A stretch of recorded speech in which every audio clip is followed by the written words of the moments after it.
So hello guys, welcome to our channel. आशा करता हूँ आप सभी अच्छे होंगे, अपना ख्याल रख रहे होंगे। तो आज हम लोग जनरल मैनेजमेंट के कुछ इंपॉर्टेंट क्वेश्चन देखने वाले हैं जो आपके एमपी पटवारी के एग्जाम के लिए बहुत इंपॉर्टेंट होने वाला है।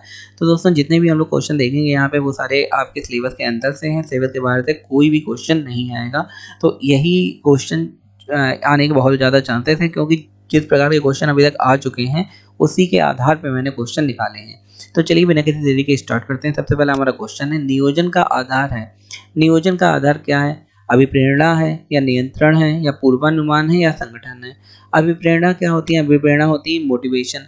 तो क्या अभिप्रेरणा मोटिवेशन से नियोजन हो सकता है? कोई संबंध ही नहीं है। ठीक है। नियंत्रण, नियोजन में किसका नियंत्रण और क्यों नियंत्रण करेंगे? नियंत्रण तो किसी को कंट्रोल करना, नियोजन में हम लोग योजना बनाते हैं ना कि नियंत्रण करते हैं। संगठन, नियोजन के लिए संगठन की जरूरत नहीं पड़ती, एक अकेला आदमी भी नियोजन कर सकता है जिसके ऊपर जिम्मेदारी होगी। लेकिन पूर्वानुमान, नियोजन में पूर्वानुमान की बहुत ज़्यादा आवश्यकता पड़ती है। अगर आपको कल कानपुर जाना है तो उसकी योजना बनाना है, तो उसके लिए पहले से आप सोचेंगे, अनुमान लगाएंगे कि भाई यहाँ से इधर जाएंगे, उधर से इधर जाएंगे और वहाँ पे पहुँचेंगे। तो इसके लिए क्या है? पूर्वानुमान का उपयोग किया जाता है। आगे देखते हैं, क्रियात्मक संगठन का प्रमुख लाभ क्या है? तो इंग्लिश में देख लेते हैं, the main advantage of functional organisation is. वही क्रियात्मक संगठन या कह सकते हैं फंक्शनल ऑर्गेनाइजेशन का प्रमुख लाभ क्या है? फंक्शन ऑर्गेनाइजेशन माने ऐसी ऑर्गेनाइजेशन जो क्रियात्मक है, जो पर्टिकुलर चीज में काम करती है। तो उसका क्या है भाई? सरलता है या विशिष्टीकरण है या फिर अनुभव है? तो सरलता माने सिंप्लिसिटी। तो फंक्शनल और सिंप्लिसिटी में क्या कोई संबंध है? आपको दिख रहा है कि भाई हो सकता है सिंप्लिसिटी और फंक्शनल में बिल्कुल एक संबंध निकल सकता है कि भाई जितनी सिंप्लिसिटी होगी उतना ही अच्छा फंक्शनल होगा। लेकिन बिल्कुल सही आपको आंसर चूज करना है। तो सेकंड है स्पेशलाइजेशन एंड थर्ड है एक्सपीरियंस। तो इसमें सबसे सही कौन सा लग रहा है? अगर फंक्शनलिटी सही से आपको चलानी है, क्रियात्मक संगठन सही से चलाना है, तो उसमें किसी इंसान की स्पेशलाइजेशन होनी चाहिए, वही सबसे सही से चला सकता है। तो इसका सही आंसर हो जाएगा स्पेशलाइजेशन यहाँ पे। तो इसी में आप टिक लगा के आएंगे। आगे देखते हैं कि नियोजन, संगठन, निर्देशन एवं नियंत्रण है। तो इसमें इंग्लिश में देख लेते हैं, planning, organising, directing and controlling are. मतलब अगर आप प्लान कर रहे हैं किसी चीज़ को, ऑर्गेनाइज कर रहे हैं, ऑर्गेनाइज माने किसी चीज़ को खुद से करना, पूरा कंट्रोल करना, डायरेक्ट कर रहे हैं किसी चीज़ को चलाना, या कंट्रोलिंग किसी चीज़ को कंट्रोल करना। तो सबका मतलब एक एट द लास्ट यही है कि एक आदमी हर चीज़ को ऑर्गेनाइज कर रहा है, प्लान कर रहा है, डायरेक्ट कर रहा है या फिर कंट्रोल कर रहा है। तो इसमें आंसर क्या सही होगा? प्रबंधन के कार्य हैं ये, तो प्रबंधन के उद्देश्य हैं, प्रबंधन के परिणाम हैं। तो इसमें कौन सा सही हो जाएगा? तो ये जितने planning, organising, directing and controlling, ये सारे प्रबंधन के उद्देश्य में आते हैं, गोल ऑफ मैनेजमेंट। ये गोल रहेंगे तभी आप पूरा काम कर पाएंगे, जो भी आपका उद्देश्य है वो आपको मेट कर पाएंगे। तो यहाँ पे बी नंबर सही हो जाएगा। आगे देखते हैं क्वेश्चन, नियोजन एक ऐसी क्रिया है जो, मतलब नियोजन माने क्या होता है? Planning. Planning is an activity which is always, planning एक ऐसी एक्टिविटी है जो हमेशा सर्वोच्च प्रबंध तक सीमित है, कि सबसे ज़्यादा प्रबंध होगा वहीं पे सीमित हो जाएगी, सभी स्तरों पर व्यापक है, केवल प्रवर्तकों तथा नियुक्त सलाहकारों द्वारा आगे ले जाई जाती है, अभी प्रबंधकों तथा कर्मचारी प्रतिनिधियों द्वारा संयुक्त रूप से निष्पादित करी जाती है। तो इसमें कौन सा सही हो जाएगा? अच्छा, ये देखिए, केवल प्रवर्तकों और नियुक्त सलाहकारों द्वारा आगे ले जाई जाती है। अगर किसी पर्टिकुलर इंसान का नाम है कि खाली वही वो काम कर सकता है, तो उसे तुरंत गलत कर देंगे, क्योंकि काम अगर नियोजन प्लानिंग करना है तो उसमें सबका भागीदारी होगी, ना कि प्रबंधकों की होगी। प्रबंधकों तथा कर्मचारियों प्रतिनिधियों द्वारा संयुक्त रूप से निष्पादित करी जाती, खाली प्रतिनिधि क्यों? सभी का उसमें, अगर किसी पर्टिकुलर इंसान का नाम आ रहा है कि खाली यही करते हैं, तो उसे रॉन्ग कर देंगे। तो ये दोनों रॉन्ग हो गए। सभी स्तरों पर व्यापक है या फिर सर्वोच्च प्रबंध तक सीमित है, ये भी रॉन्ग हो जाएगा। सर्वोच्च प्रबंध तक नहीं सीमित होगा, मैंने बताया कि सभी लोग करेंगे, तो सभी स्तर तक व्यापक है, ये आपके सही हो जाएगा आंसर। आगे देखते हैं, क्वेश्चन दिया है कि उत्तराधिकार नियोजन विशेष रूप से संबंधित है। उत्तराधिकार विशेषण नियोजन क्या होता है? Succession planning is more relevant to, उच्च स्तरीय प्रबंधन में आता है, मध्य स्तरीय प्रबंधन में आता है या निम्न स्तरीय प्रबंधन में आता है? भाई सक्सेशन प्लानिंग, उच्चाधिकार नियोजन किसके अंडर में आता है, ये आपको बताना है। तो ये सबसे टॉप लेवल के मैनेजमेंट में आता है, ये आपको याद रखना है।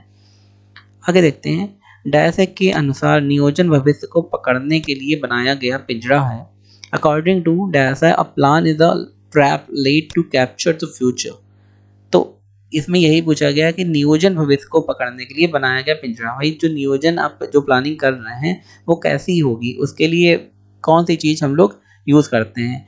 तो किसके अनुसार ये है, मतलब किसने बोला है, हर्ले ने बोला है, न्यूमैन ने बोला है, टेरी ने बोला है या एलन ने बोला है, ये आपको बताना है। तो ये जो वाक्य है वो एलन ने बोला है, ये आपका करेक्ट हो जाएगा। क्या है वाक्य? एलन के अनुसार नियोजन भविष्य को पकड़ने के लिए बनाया गया पिंजड़ा है। भाई भविष्य में जो आपको करना है या भविष्य को में जो अचीव करना है उसके लिए पहले आपको नियोजन मतलब प्लानिंग करनी पड़ेगी, तभी वो अचीव कर सकते हैं। तो ये एलन ने बोला था। आगे देखते हैं, प्रबंध में नीति निर्धारण किसका हिस्सा है? In management policy formulation is a part of. भाई मैनेजमेंट में पॉलिसी जो बनाई जाती है या नीति जो भी निर्धारण किया जाता है वो कौन से हिस्से के अंडर में आता है? नियोजन का हिस्सा है या निर्देशन का हिस्सा है या फिर समन्वय का हिस्सा है? तो सिंपल सी बात है, इसमें दिया भी है कि यहाँ पे पॉलिसी आप बना रहे हैं। पॉलिसी जब आप तभी बना पाएंगे जब आप प्लानिंग करेंगे, तो ये प्लानिंग का एक हिस्सा हो जाएगी। तो हमारा ए नंबर करेक्ट हो जाएगा। आगे देखते हैं, क्वेश्चन है कि निम्नलिखित में से कौन सी एक व्यावसायिक पूर्वानुमान की तकनीक नहीं है? व्यावसायिक पूर्वानुमान क्या हो गया कि भाई आपकी कंपनी कितना, मान लो प्रॉफिट आपको देखना है कि एक साल में कंपनी 10% कॉफी प्रॉफिट कमा रही, तो ये भी एक पूर्वानुमान होगा। लेकिन इसमें पूछा गया कौन सा पूर्वानुमान का हिस्सा नहीं है। Which among the following is not a business forecasting technique. Business forecasting आप समझ गए ना कि आगे बिजनेस कैसा करेगा। तो यहाँ बजटिंग हो गया या फिर लाभ नियोजन हो गया, लागत मानकों का निर्धारण हो गया, वित्तीय विवरणों का प्रस्तुतिकरण। तो इसमें कौन सा नहीं है ये आपको बताना है। भाई बजटिंग बिल्कुल है, पूर्वानुमान में बजट तो बताया ही जाता है कि कितना बजट लगेगा और कितना प्रॉफिट होगा। प्रॉफिट प्लानिंग, ये दोनों चीज़ें इंपॉर्टेंट है भाई नियोजन के लिए बिजनेस के। लागत मानकों का निर्धारण, डिटरमाइनिंग द कॉस्ट स्टैंडर्ड। भाई किस चीज़ में कितनी लागत लगनी चाहिए ये भी फोरकास्टिंग का है। अगर आपको पता नहीं होगा कि आप मान लो चेयर बनाने वाली कंपनी है, उसे यही नहीं पता भाई कितनी लागत कर बन रही है एक चेयर में, तो फिर कैसे प्रॉफिट फोरकास्ट करा जाएगा। या फिर वित्तीय विवरणों का प्रस्तुतिकरण, ये नहीं होगा क्योंकि ये खाली वित्तीय में आता है। तो यहाँ पे आप लाभ नियोजन फोरकास्ट तो कर सकते हैं कि आगे क्या होगा, लेकिन वित्तीय विवरण तो ये तो अकाउंटिंग का काम है, ना कि प्लानिंग का काम है। तो ये 4 नंबर वाला नहीं पे आ जाएगा। आगे देखते हैं, कार्य आवश्यकता नियोजन का अनुक्रम है।